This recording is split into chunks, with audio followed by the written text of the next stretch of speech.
What's up mga ka-Big Bites? Lakers may big revelation, magugulat ang lahat dito.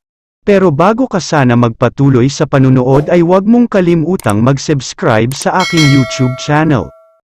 Padaanan muna sandali natin ang naging laban ng Rockets at Warriors. Tinambakan ng Rockets ang GSW.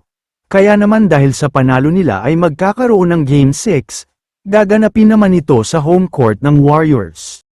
Pero mukhang matindi pala ang plano ng Warriors, dahil ginamit lang daw nila ang Game 4 para makapagpahinga. Kaya kung napansin nyo ay hindi na masyadong naglaro ang Big 3 nila dahil part of the game plan pala.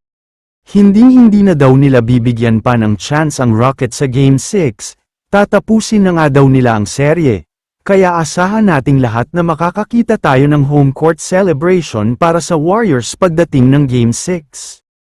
Samantala, lumipat na tayo sa much-awaited at much-anticipated Game 6 sa pagitan ng Minnesota Timberwolves at Los Angeles Lakers. Masyadong mainit ang shooting ng Wolves dito at hirap na hirap ang Lakers dahil sa higpit ng depensa. Sa tuwing gumagawa ng counter run ang Lakers ay laging may sagot dyan ang Wolves, kaya naman umabot na sa double digit ang kalamangan nila. Injured pa si Luka sa dulo ng second quarter kaya naman nawala ang laro nila.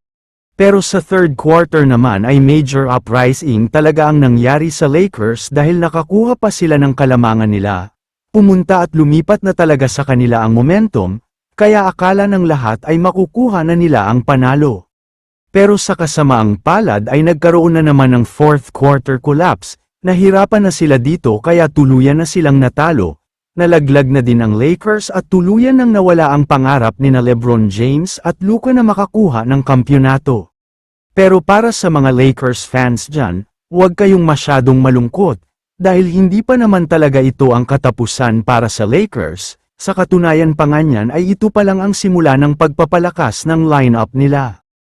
Ang balak nga daw nilang kunin sa off-season ay itong si Giannis Antetokounmpo, lalo pa ngayon na trending talaga ang mga balita na aalis na siya sa Bucks.